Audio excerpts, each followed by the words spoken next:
In the winter of 1900, a small boat docked at a lighthouse off Scotland's western coast. The supply crew expected to find 3 lighthouse keepers waiting. Instead, they found silence. No signal, no movement. The door creaked open. The light was out. The men were gone. No bodies, no distress call, no sign of struggle, only a stopped clock, and a final log entry that ended with the words, "God is over all." This is not a ghost story. This is a real event. And more than a century later, it still remains unsolved. The Flannan Isles are a lonely chain of 7 rocky outcrops off the northwest coast of Scotland. Remote, harsh, battered constantly by Atlantic winds. In ancient Celtic lore, they were sacred and feared, known to early monks as a place of pilgrimage and of spirits. The main island, Island Moor, is just 17 acres, a bleak rock with jagged cliffs, slick grass, and no safe place to land. The Flannan Isles lighthouse was completed in 1899, standing 75 feet tall, 240 feet above sea level. Its purpose: guide ships past one of the most dangerous stretches of sea in Europe. It required 3 men on duty, with a 4th rotating on shore leave. The missing men were James Duckett, 43, the head keeper. Reliable, respected, with over 2 decades of experience. Thomas Marshall, 28, a second assistant, ambitious, quiet, steady. Donald MacArthur, 40, a relief keeper, gruff and impulsive, with a reputation for temper. These men weren't tourists, they were professionals, used to storms, isolation and danger. They were last seen alive on December 7th, 1900, when the rotating keeper left the island and they began their watch. Their disappearance would become one of the most perplexing maritime mysteries in British history. The relief ship, the Hesperus, was scheduled to bring supplies and a new keeper on December 20th. But harsh winter storms delayed the voyage for 6 days. When it finally arrived on December 26th, the lighthouse was dark, which never happened. They blew the horn, fired flares. No reply. The captain sent a man ashore. He climbed the steep path and reached the lighthouse. The front door was locked from the inside. The gatehouse was empty. The kitchen was cold. Half-eaten meals sat on the table. A chair was overturned. The clock had stopped. There was no sign of any of the men. Inside, they found 3 oil-skinned coats. 2 were missing. 1 remained, suggesting one man had left in a hurry, without protection, in the middle of a storm. Outside, the west landing showed signs of violent weather. Bent iron railings. A supply box torn from the concrete. Turf ripped from the cliffside. But if weather was the cause, why was the logbook so calm? Entries from the final days told a very different story. December 12th. Severe winds, sea tempestuous. December 13th. Storm still raging. Duckett quiet. MacArthur crying. December 14th. Storm ended. Sea calm. God is over all. Why would MacArthur, a hardened ex-soldier, be crying? Why mention the end of the storm? Yet all 3 men still vanished. And why did the final log entries seem more like a eulogy than a record? Investigators quickly offered the most logical theory. The men were swept away by a rogue wave. Here's how they say it happened. 1 man went out to check equipment. A second followed to help. The third ran out after them in a panic, without his coat. A giant wave, perhaps 100 feet high, crashed into the cliff, and all 3 were pulled into the sea. But skeptics quickly poked holes in this. Why were all 3 outside in dangerous weather against protocol? Why lock the door behind them? Why was there no Mayday message or flare? As facts became foggy, stranger theories took root. Murder-suicide, Some claim a fight broke out, possibly due to MacArthur's temper. One man killed the others and leapt to his death. But no blood, no weapons, no evidence. Supernatural forces locals believed the island was cursed. Some said they heard voices or saw lights dancing in the sky. The word Flannan itself is tied to early Christian monks and mysterious disappearances. Dimensional rift. Some fringe researchers point to similar vanishings around cliffs, oceans, and high magnetism zones. Could the Flannan Isles be a thin place? A crack between realities? In the 2010s, researchers revisited weather data from that December. A pattern emerged. Massive rogue waves, amplified by the geography of the West Landing, may have created a perfect trap. Evidence supports that a wave could have swept all three men in seconds. But this theory still can't explain. The coat left behind, the calm last entry, the door being locked, or why a seasoned crew would all abandon post.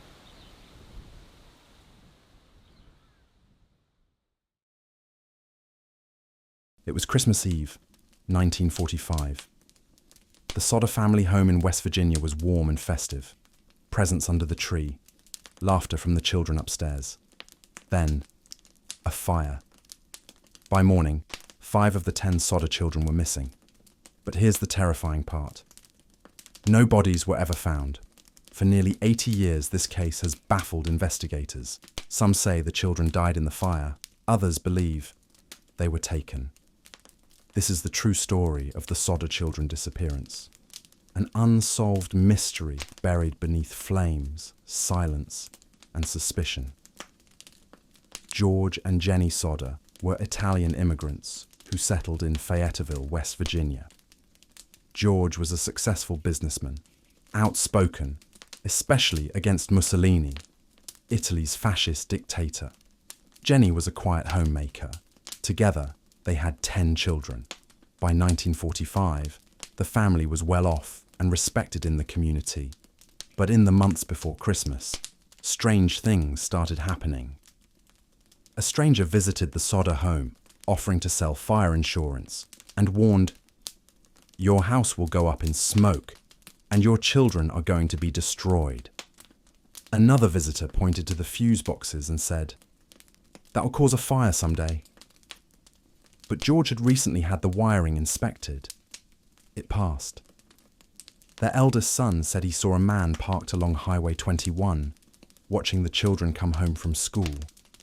Just weeks before the fire, someone cut the phone lines to their house. It all sounds like coincidence.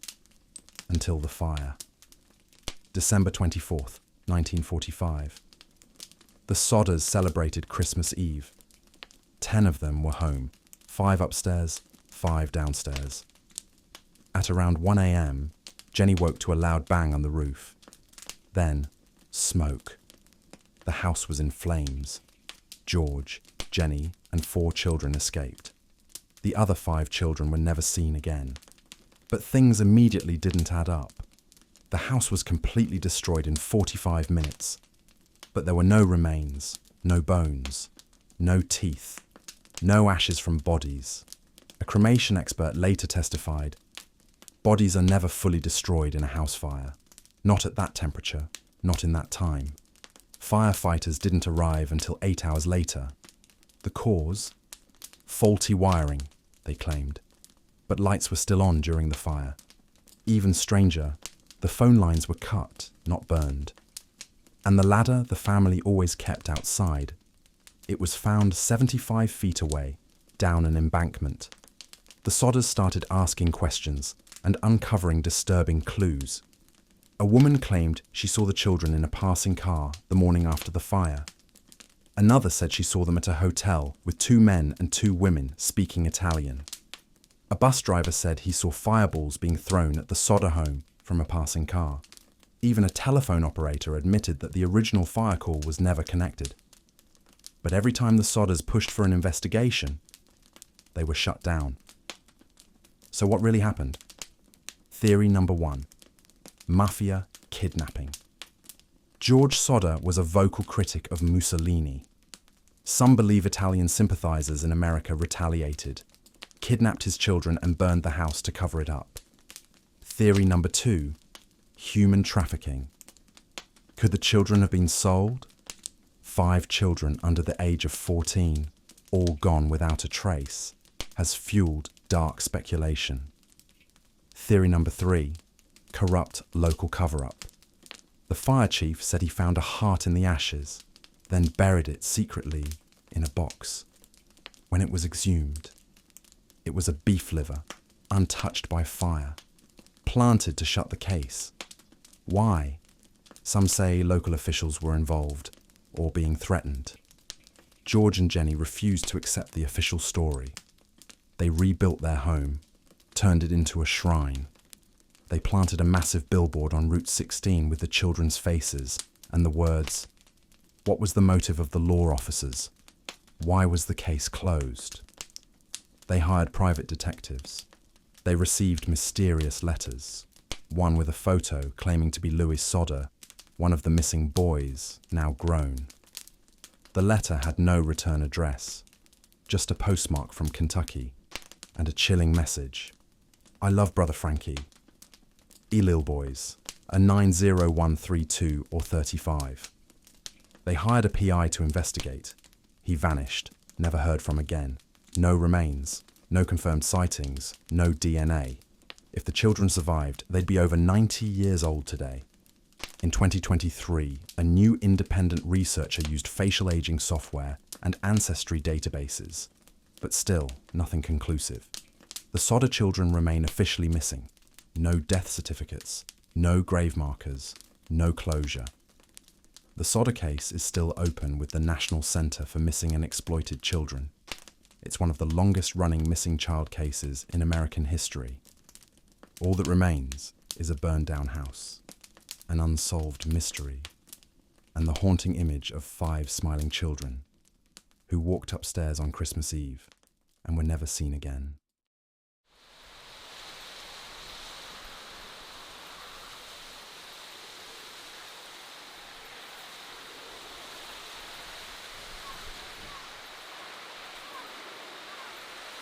August 16th, 1942.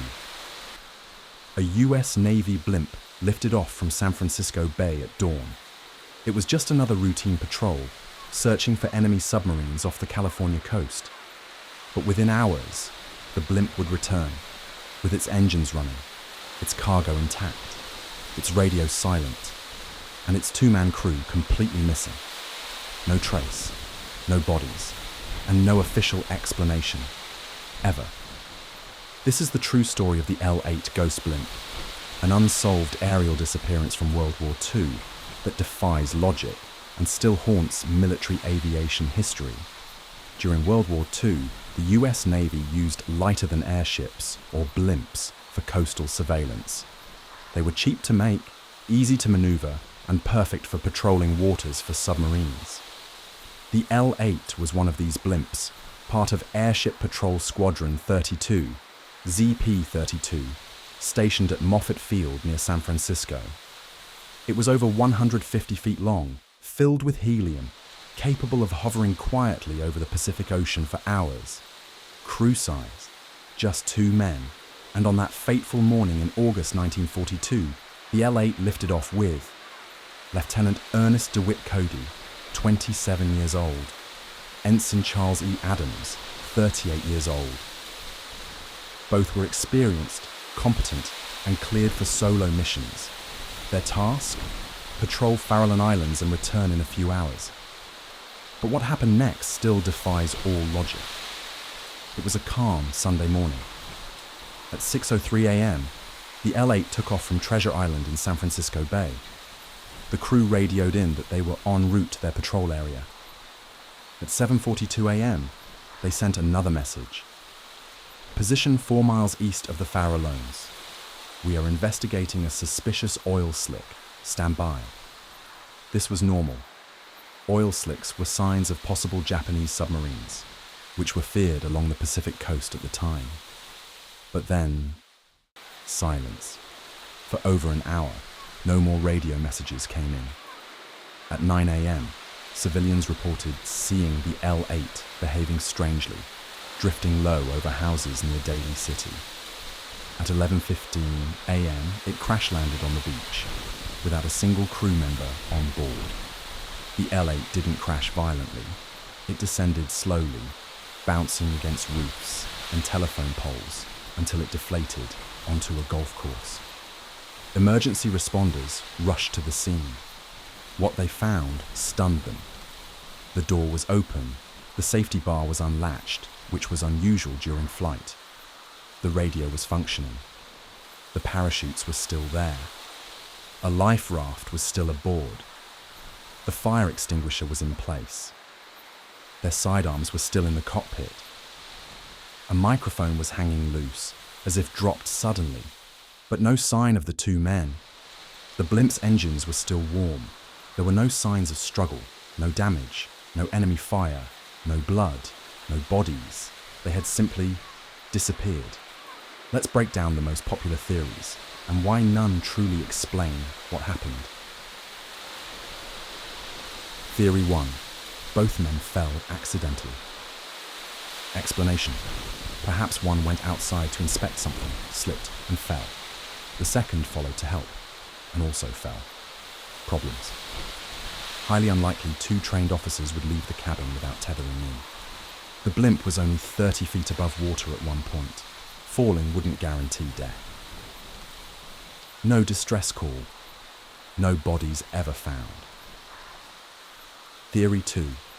They jumped into the sea to investigate the oil slick explanation. Maybe they saw something and jumped overboard to inspect, expecting the blimp to hover. Problems. Again, no radio call. Parachutes and raft were still on board. No bodies. No witnesses saw them in the water. Theory 3. Captured by a Japanese submarine. Explanation. Some believe the L8 found a sub and the men were captured at gunpoint. Problems. No reports of a surfaced sub that day. The blimp was never fired upon. The timing and secrecy required for this would be nearly impossible. Theory 4. Murder or desertion. Explanation. One man killed the other and jumped, or both deserted. Problems. No evidence. No bodies. Both men were devoted family men and military veterans. No motive. No planning. Theory 5. Something paranormal. Explanation. Could something unexplainable have happened? Time slip, abduction, or unknown phenomena? Problems. No data to support it, but no data disproving it either. After all, the blimp flew back by itself, quiet, intact, and empty. The L8 blimp was repaired and returned to service. Ironically, it later became a Goodyear blimp used at sporting events. But the case of Cody and Adams remains open in military records. Over the decades, theories have resurfaced, each one trying to answer a question that has no answer. No relatives ever received closure.